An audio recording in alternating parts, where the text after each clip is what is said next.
Hello, I'm Johnny Chaffin from Collins. Today we're going to do a quick video on how to replace an arm on the B-Series Barber chair. Now this chair may not look exactly like your chair, but basically all the B-Series chairs are built the same way, the same framework and everything that goes together. So the tools that are required would be a 7/16 wrench, that's for the 4 bolts that holds the seat cushion in, and then a 9/16 wrench is how the nuts that are on the back side of these bolts here, and then a 3/8 Allen wrench, and that's what takes the 4 bolts out that actually holds the arm on. Now, if your arm has the pad on it, it also will have either a 1/4-20 or some type of Allen wrench underneath here that you'll be required to take off to get the arm pad off if you're reusing the arm pad, but that's for different video. So, suggest that I've already taken these nuts loose to be able to make the video easier, cleaner. So this should be loose, and you can see it lifts off, and you can see where the 4 bolts are, the studs where it attaches. So we can set this over out of the way. And then the arm is attached in 4 spots.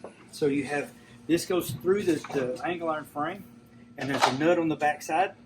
Like I said, I've already loosened these, but you take the nut and the lock washer off of both of these.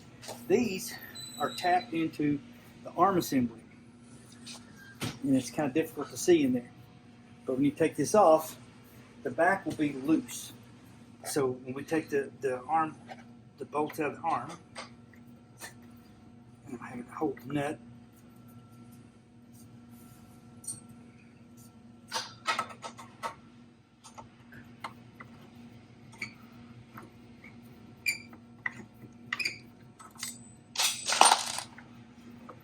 Wiggle it a little bit, get that out. Now, then when we take this off, this will free up the arm assembly completely. And this will also show us, give you a better idea of how it's all attached. So we'll take it off real quick.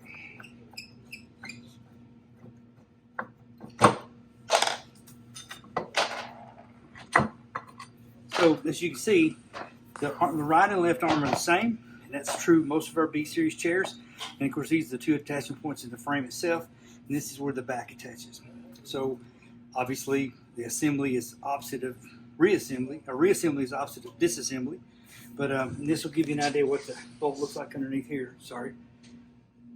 So in a nutshell, that's how you replace an arm. Now this will just all go back together, put it back together, recline it, put our seat back on, put the nuts back on the bottom, and then we're done. Again, I'm Johnny Chaffin from Collins, and thank you for watching.